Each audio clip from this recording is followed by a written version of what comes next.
sa inyo. Bago tayo tumungo sa ating talakayan, ay magbabalik-aral muna tayo. Noong nakaraan ay natutuhan natin ang kahulugan ng kontemporaryong issue. Na ang kontemporaryong issue ay mga issue na nangyayari sa kasalukuyan na nangangailangan ng agarang pagtugon upang magkaroon tayo ng maayos na pamumuhay at makaangkop tayo sa mga pangyayari na nangyayari sa ating kasalukuyang panahon. Bago tayo dumako sa ating talakayan, ay atin munang alamin ang mga layunin na kailangan ninyong taglayin pagkatapos ng ating aralin. Ang una ay natatalakay ang mga elemento ng lipunan at kultura bilang bahagi ng pamumuhay ng tao. Nasusuri ang mga isyong personal at panlipunan na kinakaharap sa kasalukuyan. Nakabubuo ng advokasya sa kahalagahan ng pag-aaral ng kontemporaryong issue sa pamamagitan ng paggawa ng flyers o leaflets. Ngayong linggo ay atin naman tatalakayin ang lipunan, kultura at kontemporaryong issue. Ano ba ang kahulugan ng lipunan? Ang lipunan ay mga taong sama-samang naninirahan sa isang organisadong komunidad na may iisang batas, tradisyon at pagpapahalaga. May mga ilang sosyologo din ang nagbigay kahulugan sa lipunan. Una ay si Emil Durkheim. Ayon sa kanya, ang lipunan ay isang buhay na organismo kung saan nagaganap ang mga pangyayari at gawain. Para kay Emil Durkheim, patuloy ang pagbabago ng isang lipunan at ang pagkakaroon ng isang maayos na lipunan ay maaabot lamang kung ang bawat isa ay gagampanan ng maayos ang kanilang tungkulin. Naman kay Karl Marx, ang lipunan ay tunggalian ng kapangyarihan. Ito ay nabubuo dahil sa pag-aagawan ng mga tao sa limitadong pinagkukunang yaman upang matugunan ang kanilang pangangailangan. So para kay Karl Marx, ang lipunan ay nagkakaroon ng hindi pantay-pantay na pagtingin sa mga tao at ito ay nakabatay sa yaman at kapangyarihan ng mga tao. Panghuli ay si Charles Cooley. Para kay Charles Cooley, ang lipunan ay binubuo ng tao na may magkakawing na ugnayan at tungkulin. Para kay Cooley, magkakaroon lamang ng isang maayos na lipunan kung ang lahat ng mga tao ay mayroong pagkakaisa. Magkakaiba man ang pagpapakahulugan sa lipunan, makikita naman na ang mga sosyologong ito ay nagkakaisa na ang lipunan ay binubuo ng iba't ibang institusyon, ugnayan at kultura. Ngayon ating sagutin, ano ang kaugnayan ng lipunan sa mga kontemporaryong issue o napapanahong paksa?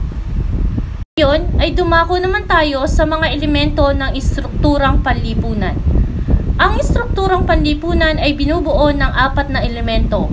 Ito ay ang institusyon, social groups, status at gampanin. Ang una ay ang institusyon. Ito ay organisadong sistema ng ugnayan sa isang lipunan. Binubuo ito ng pamilya, paaralan o edukasyon, ekonomiya, pamahalaan at relihiyon. Halimbawa nito ay ang paghahanda ng mga miyembro ng pamilya para sa kanya-kanyang mga gawain. Halimbawa, ang mga mag-aaral o estudyante ay papasok sa paaralan para mag-aral. Ang pangalawa ay ang social group. Ang social group ay tumutukoy sa 2 o higit pang taong may magkakatulad na katangian na nagkakaroon ng ugnayan sa bawat isa at bumubuo ng isang ugnayang panlipunan. Ito ay may 2 uri. Ito ay ang primary group at ang secondary group. Ang primary group ay tumutukoy sa malapit at informal na ugnayan ng mga individual. Kadalasan nito ay mga grupo ng tao na mayroon lamang maliliit na bilang. Halimbawa nito ay ang pamilya at kaibigan. Walang ugnayang professional sa bawat isa ang bawat miyembro. Next ay ang secondary group. Ang secondary group naman ay binubuo ng mga individual na may formal na ugnayan sa isa't isa. Ang ganitong uri ng grupo ay karaniwang mayroong iisang layunin o gawain. Mayroong professional na ugnayan ang bawat isa. Halimbawa nito ang guro at ang mag-aaral, ang amo at ang kanyang mga manggagawa. Ngunit sa kabila ng pagkakaroon ng isang grupo, ay maaaring maging dahilan din ito ng isang isyung panlipunan. Halimbawa na lamang ang pagbibigay ng hindi sapat na pasahod sa mga manggagawa ay maaaring maging dahilan ng hindi pagkakaunawaan ng kanyang amo at ng mga manggagawa, na maaaring magresulta sa pagwewelga ng mga manggagawa. Tatlong elemento ng istrukturang panlipunan ay ang status. Ang status ay tumutukoy sa posisyong kinabibilangan ng isang individual sa lipunan. Ito ay may dalawang uri. Ito ay ang ascribed status at achieved status. Ano ba ang pinagkaiba ng ascribed status sa achieved status? Ang ascribed status ay nakatalaga sa isang individual simula nang siya ay pinanganak. Hindi niya ito kontrolado. Hindi ito maaaring mabago ng isang tao, halimbawa na lamang ay ang kasarian. Next, ang achieved status naman ay nakatalaga sa isang individual sa bisa ng kanyang pagsusumikap. Maaaring mabago ng isang individual ang kanyang katayuan o status. Halimbawa na lamang ang pagiging isang guro ng isang mahirap na nagsikap na makatapos sa kanyang pag-aaral. Ang panghuli ay ang gampanin o roles. Ito ay tumutukoy sa kilos, obligasyon, tungkulin at karapatan na inaasahan ng lipunan na maisasagawa ng isang individual. Ang bawat tao ay mayroong posisyon sa isang social group at ang bawat posisyon ay may kaakibat na gampanin o roles na kailangan nilang gawin. Okay, naintindihan ba? Ngayon naman ay ating sagutin kung bakit mahalagang malaman ang mga elemento ng lipunan. Ano ang kaugnayan nito sa ating pang-araw-araw na pamumuhay? Next, ang katuturan ng kultura.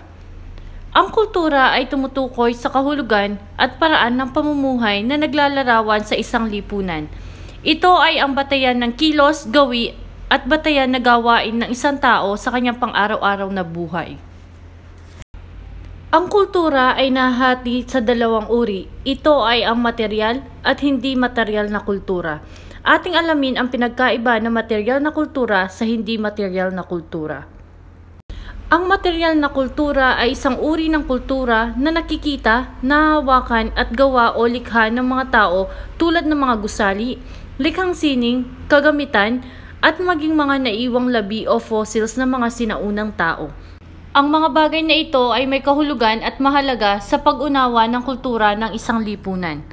Hindi tulad ng material na kultura, hindi ito nahahawakan, subalit ito ay maaaring makita o maobserbahan.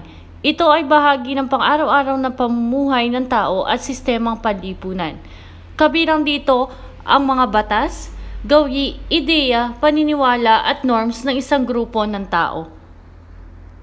Kung ang mga institusyong panlipunan ay tumutukoy sa mga estrukturong bumubuo sa isang lipunan, ang kultura naman ay tumutukoy sa kahulugan at paraan ng pamumuhay ng mga mamamayan sa isang lipunan.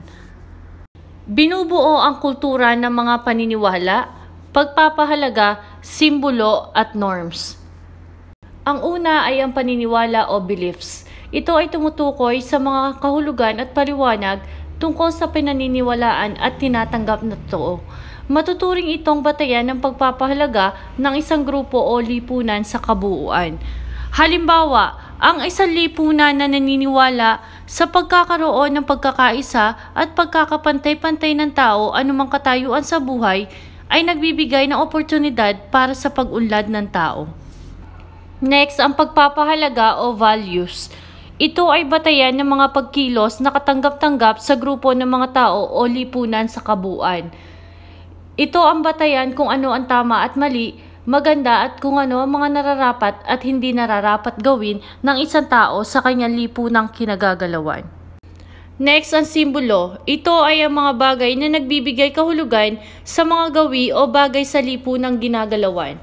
Kung walang simbolo, walang magaganap na komunikasyon at hindi rin magiging posible ang interaksyon ng mga tao sa lipunan. Halimbawa, ang paghalik sa kamay ng mga Pilipino sa mga nakakatanda ay sumisimbolo sa isang paraan ng pagpapakita ng paggalang ng mga Pilipino sa mga nakakatanda. Huli ay ang norms. Ang norms ay tumutukoy sa mga asal, kilos o gawi na binuo at nagsisilbing pamantayan sa isang lipunan. Mauuri ang norms sa folkways at mores. Ang folkways ay tumutukoy sa pangkalahatang batayan ng kilos ng mga tao sa isang grupo o sa isang lipunan. Halimbawa nito ay ang sabay-sabay na pagkain ng isang pamilya. Ilang banda, ang Mores ay tumutukoy sa mahigpit na batayan ng pagkilos at gawi na magdudulot ng mga legal na parusa kung ito ay nilabag. Halimbawa ay ang batas trapiko at pagsusugal. Kapag nahuli kayong lumabag, ay mayroon kayong karapatang parusa dito. Ngayon naman ay ating talakayin ang pinagkaiba ng isyung personal sa isyung panlipunan. Ano nga ba ang kaibahan ng isyung personal at isyung panlipunan? Ang isyung personal ay isang issue na nagaganap sa isang tao at ilang malalapit sa kanya na maaaring solusyonan sa pribadong paraan. Halimbawa nito ay ang pagkakaroon ng alitan sa pagitan ng kaibigan o mga kamag-aral na maaaring solusyonan ng kayo lamang ang magkakasama. Ang solusyon sa isang isyung personal ay nasa kamay ng individual. Maituturing ang isyung ito na pribadong bagay na nararapat solusyonan sa pribadong paraan. Samantalang ang isyung panlipunan ay tumutukoy sa isang issue o suliranin na nakakaapekto hindi lamang sa isang tao kundi sa mas maraming kabilang sa lipunan. Halimbawa nito ay ang pagkakaroon ng digmaan. Ito ay isang issue na nakakaapekto sa karamihan sa mga tao. Mahalagang maunawaan din natin ang kahalagahan na social imagination. Ang social imagination ay ang kakayahang makita ang kaugnayan ng mga personal na karanasan ng isang tao at ang kanyang lipunang kinagagalawan. Nasusuri natin ang koneksyon at interaksyon ng mga isyung personal at isyung panlipunan. Halimbawa, ang problema sa trapiko. Sa simula, maaaring isisi sa tao ang pagiging hulinga sa pagpasok sa paaralan. Ngunit sa kabila nito, kung ating susuriin, ang palagi ang pagpasok ng huli ay maaaring dahilan din ng issue sa trapiko. Ngayon ay natapos na tayo sa ating aralin ngayong linggo. Ating alamin kung kayo ba ay mayroong natutuhan sa ating aralin. Sagutan ang mga sumusunod na activities.